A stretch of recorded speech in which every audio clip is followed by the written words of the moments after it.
Welcome to the Murphy, Sam, and Jodi After the Show podcast. When you have pets and you travel, it's a whole different ball game getting out of town.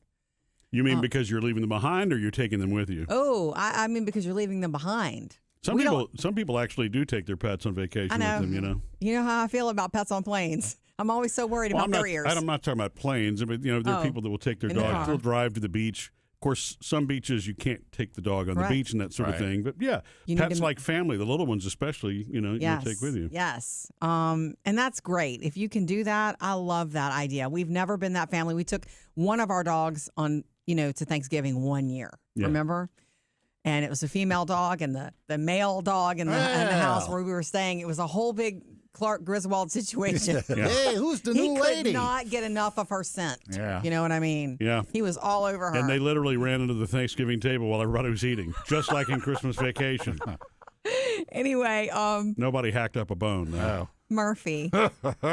So we're getting ready to go do a little business traveling this week. And so there's so much to think about. And, our girls, Taylor and Phoebe, are going to be staying at the house and taking care of the house and our pets. Mm-hmm. 3 dogs and a bearded dragon. And 2 things jumped to my mind last night when we had dinner with them. The girls came and I have a list of things to go over with them. Okay. And I saved Sparky for last because Sparky, our long-haired Chihuahua, is not doing well. So, and they knew, I was like, I'm going to save him for last because there are some special instructions here. Mm-hmm. Liquid medicine, a pill at night. Oh, Lord. He doesn't like the liquid medicine, though, I'll tell you that. He likes to spit that back out at you. Is that the old syringe down the throat? Yeah. Yeah. I mean, he does a lot better with pills, but for whatever reason, the vet wanted to give him a liquid version of this because of his weight being less. Maybe chewing's a problem. I don't know. Not that he should be chewing pills. There's so much to, it's like you realize, you hear people say, I can't have a pet because I travel. Yeah. And I'm thinking, you can have a pet and you can have somebody watch them. And then like last night, I'm thinking, now I feel like after all these years, I understand because I feel like I spent half an hour telling our girls just the whole pet routine. Hey, I need you to buy worms for Nugget because there's only 1 worm left.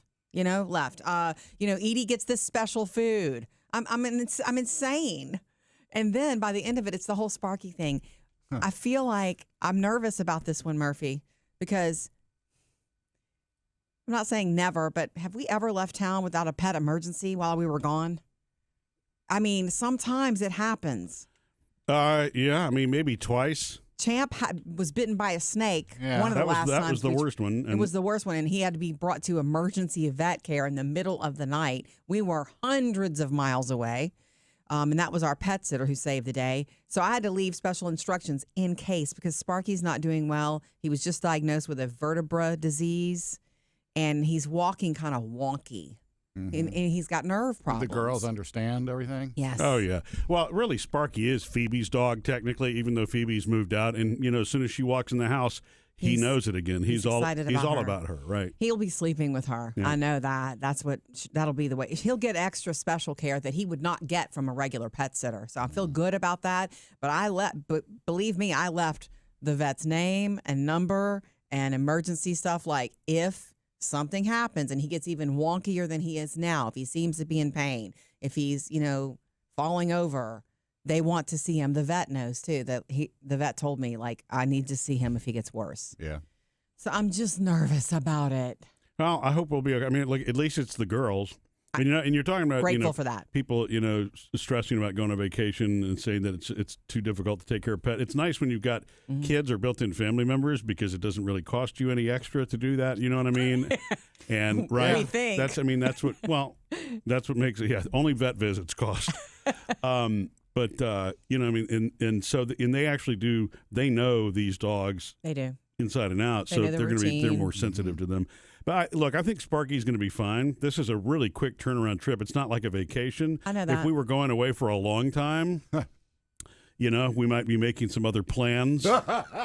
Instructions at the vet. I hope not, but you never know. I'm telling you, when we're possible, away, Sam. I just feel like it's just a worry. It's just a worry in the back of my mind, which is why I left them an emergency credit card, an emergency phone numbers, all of that. Like if Sparky watch him closely. Probably It's fun. scaring the heck out of them, by Realistic. Yesterday afternoon when it was time to go potty, the other dogs went out and I couldn't find him.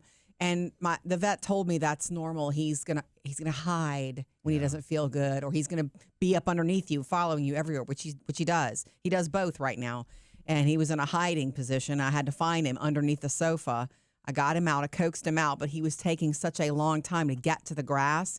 And I think it's because he was in pain. So I picked him up gently, brought him to the, it's a pick him up, let him go to the bathroom situation sometimes, bring him back in. Well, like a turtle, did you keep him going in the right direction? I actually did for, speed's sake. Yeah. Shortest distance between 2 points. But no, not like a turtle. I want to give you the opposite of that. Okay. And it's what you were talking about, Murphy, kind of too. What you were saying about the worrying about your pets. Yeah. Gus and Abu, not really Abu because he's a cat. He does what he wants. But Gus, I've had that problem right now for this little trip and then one, vacation in a few weeks. Yes. Because Sam. in the past, I've hired a service. Way back, I had a neighbor do it. And it starts to get where your kids do it, it's one thing. When you're asking a neighbor to come over 2 or 3 times a day, you're worried you're imposing. Because it's like, hang on, I got to go take care of Sam's dog. And it's like, I don't want that. Mm-hmm. So I hired a service for a few years. Yeah. And that was great. But it really starts to get expensive, especially when you're doing 2 visits a day. Yeah. And the cat is considered an animal. The cat is an animal, but you're saying you have nothing to do with you're the cat. saying on the invoice. Yeah. Right. Well, you could always tell them, look, please ignore the cat for 2 days. Yeah, and then the cat will be fine. In a few weeks, it'll be over the 4th of July holiday. Well, guess what happens there? Cha-ching, it goes a little higher. It does because they have to because they're too busy. I have a neighborhood person watching Gus while we're going to be on this little business trip, and it's good. I still haven't found anybody for the vacation trip just because part of me still wants to have a service. I know it. Because that's going to be for a whole week.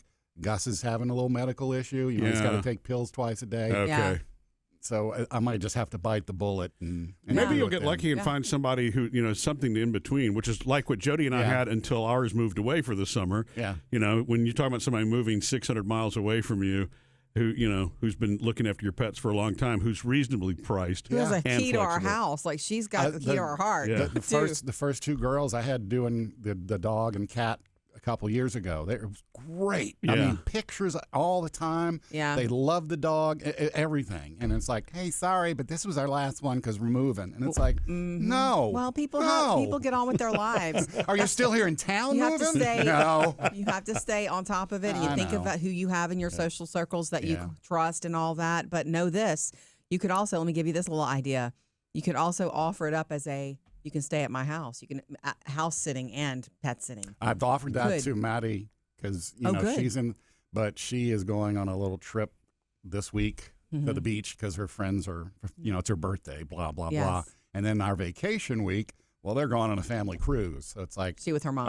Otherwise, she'd have been like, yeah, I'll stay here and watch, and I would have been like, hallelujah. I know. Well, keep at it. Oh, I am. I mean, there are it's people. not going to stop my vacation. Don't worry. There are people who, young people who have cars, who are looking for summer work, who would take this on as summer work. Yeah. And you can interview them just like a real legit thing. And, and then the neighbors, if they've committed, you're not imposing. You're only imposing if you ask beyond what they committed, right? So, you know what I'm saying? And you can always return the favor if it's not, if they're not accepting payment. So, and that's, to me, that's always good. You got a built-in neighbor because you've also got somebody who looks after the house and all that kind of stuff. I always treated the neighbors to like gift cards and stuff. That's so that's smart. Nice. Yeah. So smart. Missed any part of the show? Get it all on the Murphy, Sam, and Jodi podcast.